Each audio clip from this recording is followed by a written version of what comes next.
Welcome back, lore lovers, to another journey on Liandrug. In this video, we continue our exploration of the Primarch Lorgar, but this time we can see him after his fall into the dark embrace of chaos. Once a man of faith and devotion, Lorgar's path twisted into something far darker, as he became a key figure in the Warhammer 40k universe's most horrific events. Grab your seat and let's uncover how Lorgar's journey spiraled into madness and worship of the Chaos Gods. Lorgar awoke on Shanriata, saved by Ingetel, his demonic guide, who had used the last of her strength to rescue him from Magnus's sorcery. Questioning Magnus's rejection, Lorgar learned that his brother was a pawn of Tzeentch, manipulated by the Chaos God despite believing himself a master of destiny. Ingetel revealed that Lorgar was unique among leaders, chosen by Chaos for his selflessness and idealism in seeking humanity's betterment. Seeking clarity about his role, Lorgar was warned of possible fates: death at Magnus and Rass's hands on Shrike, or against Corax in an unwinnable battle. Despite these warnings, Ingetel revealed that they had been drawn back to the dead world by a greater power. The Chaos Gods demanded Lorgar prove his worth as their mortal champion. Khorne broke the pact of the gods, sending his mightiest bloodthirster, Angron the Unbound, to test Lorgar. In a brutal duel, Lorgar emerged victorious but gravely injured. As he struggled to survive, Kairos Fateweaver, the Oracle of Tzeentch, appeared. The two-headed demon presented Lorgar with a vision of his ultimate choice at the Battle of Calth: personal glory by slaying Guilliman at the cost of Chaos's defeat, or sacrifice his vengeance to secure humanity's illumination through chaos. Left with this cryptic prophecy, Lorgar demanded to know the full truth. Ingetel showed him what he sought: the potential of the warp to merge flesh and spirit, and the dire fate awaiting humanity if chaos lost. Transformed by these revelations, Lorgar returned to the Imperium with a mission: to expose the Emperor's lies and embrace chaos as humanity's salvation. Lorgar and the World Bearers became the first legion corrupted by chaos, abandoning the Emperor's imperial truth. Khor Phaeron, Lorgar's mentor, whispered of Chaos Gods who demanded worship, unlike the Emperor who denied divinity. Under Khor Phaeron's influence, the Legion adopted Chaos undivided and began their secret campaign to corrupt others. Their first major success was the conversion of War Master Horus. Through manipulation and a deadly wound inflicted on Davin, Horus became vulnerable to Chaos. With the World Bearers' help, Horus declared his rebellion, sparking the Horus Heresy. Lorgar's legion, tasked with crippling the Ultramarines, ambushed them at Calth but faced a bitter defeat. Before openly rebelling, Horus sought to eliminate loyalists within his forces. Under the pretext of suppressing Istvaan V's rebellion, he sent loyalist Astartes to the surface, then unleashed a deadly virus bombing. 12 billion civilians perished, their deaths echoing across the warp. Despite the carnage, some loyalists, forewarned by Saul Tarvitz and Nathaniel Garrow, survived the initial assault. Angron, consumed by rage, launched a ground assault, forcing Horus to commit additional forces. Loyalists led by Tarvitz, Loken and Torgadon resisted valiantly but lacked the firepower to match Horus's traitor legions. Their defiance delayed Horus's plans for 3 months but ended in their inevitable defeat. The Istvaan V atrocity cemented the traitors' path to rebellion, with loyalist remnants fleeing abroad the Eisenstein to warn the Emperor. The galaxy would soon plunge into the bloodshed of the Horus Heresy. The third planet of the Istvaan system, once teeming with life, was now a lifeless tomb. Horus Lupercal's wrath had reduced it to ash with a single, devastating act of biochemical warfare. Cities were left as blackened scars, their people turned to dust. In orbit, a fleet unlike any seen before gathered above Istvaan V, 7 legions of the Emperor's finest Astartes, unified for a single purpose: to bring Horus to justice. Yet, unbeknownst to most, 4 of these legions had already betrayed their oaths and pledged allegiance to Chaos. Abroad, the Fidelitas Lex Lorgar, Primarch of the World Bearers, convened with his brothers Perturabo, Alfarius and Conrad Kurz. Together they vowed to reshape humanity under a new order, one guided by the gods and freed from the Emperor's lies. The war to topple the Imperium began here, on Istvaan V. Sevatar, Night Lord's first captain, uttered the immortal words, "Death to the false emperor," a curse that would echo for millennia. The battle commenced as three loyal legions, the Iron Hands, Salamanders and the Raven Guard, launched a fierce assault on the traitor forces. Ferus Manus, Vulcan and Corax led their warriors into the fray, their strength unmatched. Yet the traitor Primarchs Angron, Fulgrim and Mortarion matched their fury blow for blow. The battlefield, known as the Urgal Depression, became a bloody mire of shattered bodies, grinding war machines, and endless death. After hours of brutal combat, the loyalists believed salvation had arrived. The second wave of reinforcements descended, heralded by the legions of the Night Lords, Word Bearers, Alpha Legion, and Iron Warriors. But these allies concealed treachery in their ranks. As exhausted loyalists regrouped, a signal flare tore through the sky and betrayal erupted. The fresh traitor legions turned their guns on their unsuspecting brothers. Bolter fire and explosions ripped through loyalist lines, annihilating hundreds in moments. Ferus Manus, consumed by rage, led his iron hands deep into the heart of enemy lines, seeking vengeance upon Fulgrim. Vulcan and Corax, battered yet unyielding, struggled to rally their forces as the loyalists were slaughtered. The Word Bearers and Iron Warriors closed their trap, unleashing devastating firepower. Amid the carnage, Lorgar watched, torn between doubt and duty, until Corferon's whisper spurred him to attack. The battle reached its zenith as Chorus unleashed his wrath upon the Word Bearers.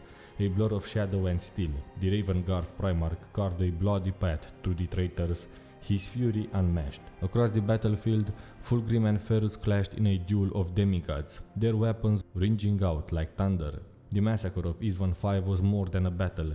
It was the first act in the grand tragedy of the Horus Heresy, a betrayal that would stain the galaxy for ages to come. Quick reminder for all my amazing lore lovers out there, if you are loving these stories and want more, make sure to like and subscribe. Your support helps the channel grow, so I can bring you even more awesome lore content. With your help, we can dive even deeper into the lore of Warhammer 40k and beyond. After the drop site massacre, Horus gathered the traitor Primarchs aboard his flagship, the Vengeful Spirit. Lorgar, seated at the council table, immediately noticed something off with Fulgrim. As tension built, Lorgar accused the figure mimicking Fulgrim of being a changeling, and with a swift strike from his Crozius, he sent the false Fulgrim crashing into a wall. The Primarchs drew weapons, but Horus tried to calm the enraged Lorgar, though it was clear that Horus already knew Fulgrim's true nature. Horus revealed the truth. Fulgrim's body was now a vessel for a demon. Lorgar, deeply disturbed by this violation of the natural order, tried to destroy the demon with his psychic power, but Horus intervened. Lorgar grew increasingly frustrated, insisting that such possession was an abomination. As the confrontation escalated, Lorgar left, contemplating the dark truth his brother's fate had taken. Later, aboard his flagship, Lorgar spoke with Magnus the Red, whose image appeared as silver witchfire. Magnus sought to understand Lorgar's new perspective, as the Word-bearer Primarch now saw the truth about the warp, following his pilgrimage. Lorgar dismissed Magnus's cautions about the danger of using his psychic power recklessly, hinting at his growing understanding of the warp's true nature. Lorgar chastised Magnus for withholding truths from him in the past, claiming that Magnus had failed to embrace the reality of chaos. The conversation shifted to Fulgrim's possession, and Lorgar revealed his disdain for the perversion of his brother's soul. Magnus, frustrated, challenged Lorgar to show him what he had seen during his pilgrimage, but Lorgar remained cryptic, stating that he would reveal his true plans in time. On Istvaan V, Lorgar traveled to confront the demon possessing Fulgrim's body. After capturing the commanders of the Emperor's children, Lorgar demanded to speak with Fulgrim's demon alone. In a grand chamber, Lorgar gazed at a portrait of Fulgrim, which briefly moved him. However, Lorgar remained resolute, confronting the demon, promising that it would not control his brother forever. Lorgar's plans grew darker as he prepared for the Battle of Calth, intending to strike against Ultramar. He mocked Guilliman for his previous humiliation of the Word Bearers, and, despite Horus's warnings, Lorgar planned his own course. With his apostles and pact with the demons, Lorgar was ready to reshape the galaxy in his image, even as his own legion was marked by their fall to chaos. Lorgar had long been aware of the Legion's internal strife, a growing discontent after their defeat at Kur. As his fleet headed toward Calth, he secretly gathered his most loyal commanders, including Argel Tal, and other key officers, to address the unrest within the Word Bearers. While purging the ranks of the Terran-born warriors, Lorgar saw a deeper need to rid the Legion of those whose hatred for the Ultramarines had become reckless. Their mission to Calth was meant to focus their rage, a sacred assault where those deemed unreliable were led by Erebus and Corferon to martyr themselves. Despite some success, the mission was a failure from Lorgar's perspective. Guilliman remained alive, and the Word Bearers had suffered severe losses. The Gal Vorbak, along with many other warriors, had been left to perish in the dark depths of Calth, their sacrifices wasted. While Erebus had achieved the minimum success of summoning the Ruinstorm, Lorgar's ultimate goal to continue his Shadow Crusade against the Ultramarines was yet to be fulfilled. In a joint campaign with Angron, Lorgar launched a brutal offensive against the Ultramarines' 500 worlds. The goal was to reinforce the Ruinstorm and sever Ultramar from the rest of the Imperium, ensuring no reinforcements could reach Guilliman during Horus's drive on Terra. While executing the campaign, Lorgar noted his brother Angron's deteriorating mental state due to the butcher's nails, the neural implant slowly killing him. Seeking a cure, Lorgar convinced Angron to return to Nuceria, where they would seek knowledge about the implants from the planet's gladiatorial rulers. As the Ultramarines regrouped and pursued the Word Bearers, Guilliman's fleet engaged Lorgar's ships near Nuceria, while the Word Eaters laid waste to the planet below. Lorgar, ever calculating, had little concern for the consequences, seeing this as another step toward Angron's apotheosis. But when the Ultramarines finally descended on Nuceria, the battle turned personal. Guilliman and Lorgar faced each other in a brutal clash, with both Primarchs wounded in the fight. However, Angron, in a fit of rage, intervened, launching himself into combat with Guilliman. The battle reached its apex when Lorgar, sensing his brother's torment, began chanting a dark invocation from the warp, bringing forth a crimson storm that tore open the skies. This cataclysmic event, combined with Angron's pain and fury, triggered his transformation into a demon prince. As Lorgar's powers altered Angron's body, the World Eater's rage reached its peak, culminating in his ascension to Daemonhood. The Demon Primarch Fulgrim clashed with Lorgar during the Wordbearer's journey through the warp. Lorgar, disillusioned with Horus's weakness after the Shadow Crusade, grew convinced that the War Master was doomed to failure. Determined to take Horus's place, Lorgar secretly plotted his betrayal. Following Horus's fall at Beta Garmon, Lorgar, with Dark Apostle Zurdu Layak, journeyed to Horus's flagship, the Vengeful Spirit. Though Horus was comatose, Lorgar sought to rally the traitors at Ulanor. With not all of the Primarchs present, Lorgar proposed sending Perturabo to find Angron, while he would find Fulgrim. With the guidance of Actea, a disciple of Cyrene Valention, Lorgar's small forces entered the Webway, navigating its deadly paths to the Eye of Terror. They soon arrived at the palace of Slaanesh, where Fulgrim, engaged in a debauchery with Demon Enkari, refused to return the war effort. This led to a battle between the two sides. As Lorgar held Fulgrim back, Layak uttered the true name of Fulgrim's demon form, binding him to their will. With Fulgrim now their pawn, Lorgar believed he could seize control of the traitors' efforts. At Ulanor, Lorgar's plan to usurp Horus quickly crumbled. Actea had warned Horus of Lorgar's betrayal. Upon their meeting, Lorgar was attacked by Horus before he could initiate his psychic assault. Layak betrayed Lorgar by freeing Fulgrim instead of commanding him to strike. In a brutal confrontation, Horus demanded Lorgar fight, but Lorgar refused, instead pitying Horus for his monstrous transformation. Horus spared him, but ordered him never to return. Lorgar's forces, including those loyal to Layak, remained with Horus, fighting in the Siege of Terra.